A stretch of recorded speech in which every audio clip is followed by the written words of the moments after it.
پروین شاکر صاحبہ لکھتی ہیں کہ نیند تو خواب ہو گئی شاید،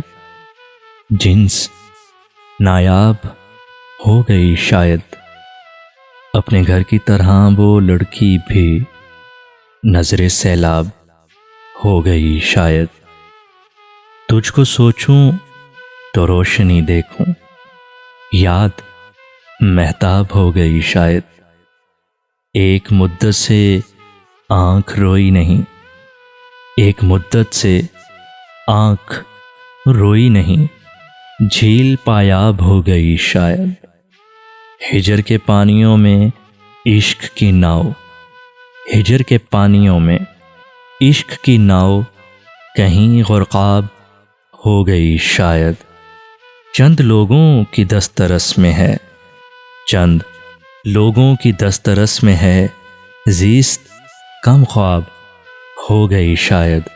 نیند تو خواب ہو گئی شاید۔